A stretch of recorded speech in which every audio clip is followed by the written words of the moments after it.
of that money that Toronto won't be taking next year to the Championship and League One clubs. So even if it's, say, half of the central distribution, rather than sharing that full distribution out between the 11 clubs, share half of it between the 11 Super League clubs to help them fill in some of the gaps or the extra expenses that have come along with stuff like testing or what have you, and give the other half to Championship and League One clubs for whatever they need to do. It's servicing any debt that they've got to pay off from the loan or anything like that. I think strongly that would be a positive way for the sport to go. And that benefits all of the Championship clubs, not just the one that got promoted, by the way. Yeah, exactly. It's helping to ensure that, in more stable times, that you do have strong competition to become the 12th team in Super League, rather than it just being whoever's making a financial gamble this year to get up type approach. Until they walk away because they don't want to keep having to make that same financial gamble year after year after year, which is another sadly destabilising risk of sport ownership, let alone promotion and relegation, to be honest. Indeed. It's an expensive business. Ask Man City. Yeah. And what's that money being done with now? It's going to the other clubs that have kind of been overspent, as it were, so that they can get... even though those clubs don't need that fucking money. But, that's how that fine's being dished out. And this isn't a fine as such, but I don't know. I don't know if you have a different take on that around the financially compensated element. The first part is more, to me, the long-term reason for having promotion. The second part is what we need to think about now. I don't know if you have a different take on that. No, I really like the idea of an autumn type approach to it, where there's an element of a financial carrot to kind of keep people interested in it, and something that can actually engage fans in the interim before Super League comes back for 2021. I think that's a good idea. Mike Murphy, at Murphy Mike with a Y, said, I think just start the season again from game one and have the promotion and relegation included. Equal all round. I haven't heard anyone else suggest that. I have seen it suggested the odd time, but I think once it was determined that the season would end in November, to allow for 2021 to be less significantly disrupted, I sort of think this sort of concept went out of the window. Yeah, because nobody's saying that the games that have already taken place because all those games took place under the same conditions. The only slight fly in that ointment is that some teams have played more than others, but that's in the scheme of it, that's a relatively minor problem. Well, let's link Neil's into this one. So Neil Huff, or How, or I'm not sure, at City Supporter 02, second in line there. He said the problem will be how many games in a short amount of time. Not everyone has a big enough squad. And now that, when you apply to the Championship, it is true. How would you be able to fit in all these games necessarily with part-time clubs as well, being how they're structured in it? But linking that into what Mike's saying, if you're starting the season again, you're either massively compromising the season by having an unbalanced fixture list, maybe, or only playing each other once, and then you're hugely changing the parameters that everyone signed up to at the start of the year. Is that fair to change it that significantly and still have... I think there's already a question about, is it fair, given the parameters of the season have changed, to have promotion and relegation? If you then change it completely, you start again from scratch, but you can't do 22 rounds in Super League, and you can't do 26 rounds in the Championship, then do you bring it into 11 rounds and 13 rounds? And because you can't fit in everything, can you? You can't satisfy everyone, and you can't fit everything in. I think Neil picks on a good point there when it applies to the Championship, because we're already... If the Championship was going to start again on, say... Well, we're going to know about Promotion and Relegation the 23rd of July, aren't we? So realistically, the clubs would then have to get back into training to start playing maybe the weekend of the 15th of August? Maybe? It's the earliest possible starting date for the Championship clubs. But frankly, that sounds unrealistic. And whilst in Super League we've been able to get rid of loop fixtures and Magic Weekend, that's 7 fixtures off the slate. If you did that to the Championship, it's 1 fixture off the slate, because the Summer Bash is the only quote-unquote unbalanced fixture or loop fixture or what have you within that situation. Everything else is everyone plays each other once at home and once away, so you're actually then cramming in more games than Super League have to cram in into a shorter time frame with part-time players. It just seems unfeasible. Otherwise you're compromising the legitimacy of the competition by having to pick who plays who when, and do you know what I mean? Picking which teams get to play who twice. Well, who's already played who and all that kind of... brings in an unbalance. Yeah.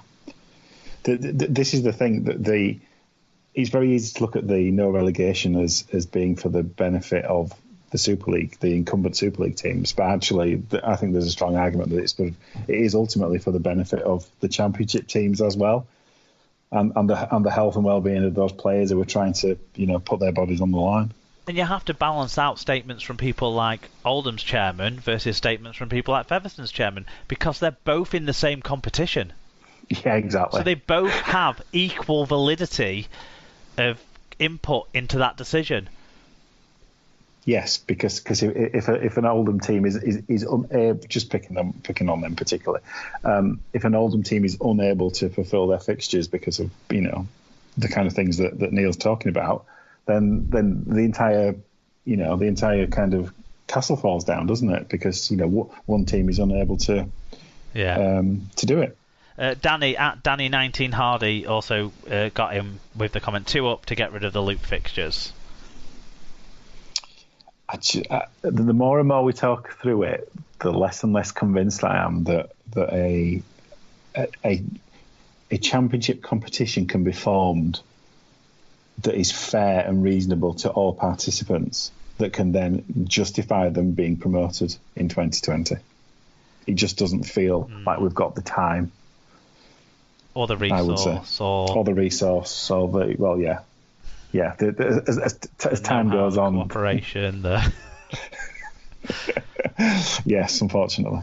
Yeah, I'm falling back onto what Neil's saying here about some sort of financial compensation, maybe, and what Paul was saying about Toronto's central revenue could be shifted somewhere else, and you start putting those ideas all together, and I just think that might be the way to resolve it this year, and some people need to accept that maybe the timing wasn't right for them. But I don't know, what if you got to the playoffs and the team that were in 5th in the table just had a great run because some other team got some injuries, and then Featherstone, Toulouse, York and Leigh all didn't go up because Dewsbury snuck into 5th and won all the games because Paul Sykes went on a magic run with his kicking boot or something. I don't know. Yeah, this is the thing. You're pulling it. The more you pull it apart, the more problems you find with it. If we do get to a situation where we get rid of loop fixtures for whatever reason, what I would say to every fan out there is fill the stadiums, because the only way the chairman are going to accept less games is if the games they've got make more money. So if you want to support this sport more, to not have a third game against a particular, like against 5 or 6 teams or whatever, if that makes you support this game more, go to more games, spend more money at games, because that's how the chairman will listen to that. Otherwise, they'll find different ways to make the money, which might be another game that they know 10,000 people will turn up to Leeds to watch, because 10,000 people turn up every week, rather than 14,000 people turning up every week, but to 3 less games. You got to see it from their point of view, and people like Michael Carter have put that point of view out loads of times. So speaking as a fan and someone who does think potentially a 14-team Super League could be viable again now, if we want to do that, let's get to more games when we can. Yeah, when we can. Which is another fucking unknown. Anyway. Good chat, though. I like the variety of views there. We had people coming into that conversation there who would have voted for each of those 4 options, which is fantastic. Yeah, completely. And it's a complicated issue, and David absolutely gets it right. Whatever we decide, somebody's going to complain. Okay, let's move on from that speculation into some more solid grounding of news.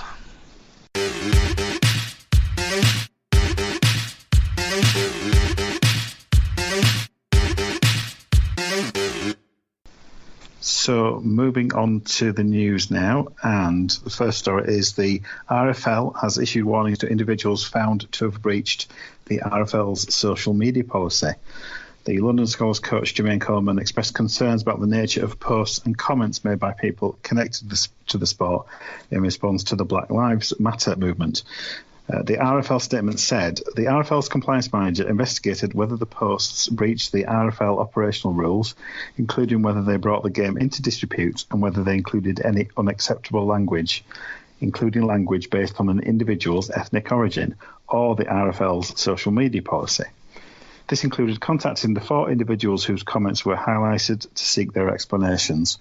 The RFL also obtained external advice which confirmed that the specific comments could not be determined as being discriminatory. Based on all of the available evidence, the RFL compliance manager concluded that the individuals did not use unacceptable language based on ethnic origin. However, they did breach the social media policy. Therefore, she determined that the individuals should receive a warning as to their future behaviour. In addition, the individuals have been instructed to undertake the RFL's education on the use of social media. It's a very long statement.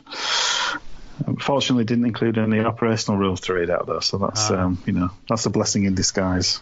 Yeah, well, I've not word for word read the social media policy, but it feels like this is probably a good starting point with all these things. I think there's a lot of education still to be had with people about the language they use, the reactions to things they, snap reactions to things they see, and those sorts of things.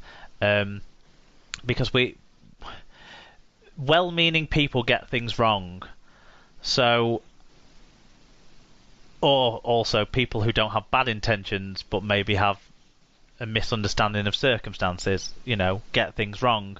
So I do think sort of an education-based approach and a think before you tweet-based kind of line on these things is maybe a good starting point rather than punishment and cancellation of people at this stage. And hopefully, I don't know any of the 4 individuals. I don't know who the people were, what the tweets were, or what the Instagram posts were, or what have you. I could only guess, and I think ignorance maybe has led more than genuine hatred, if you know what I mean. Yes, I mean, much like yourself, I haven't seen any of the specific messages, and I wouldn't be qualified to comment on them anyway. But yeah, I think the general approach about trying to educate and inform yourself is never a bad thing to do, and I think that's probably the best way to do it. And it's something that I think a lot of people could learn from a social media point of view.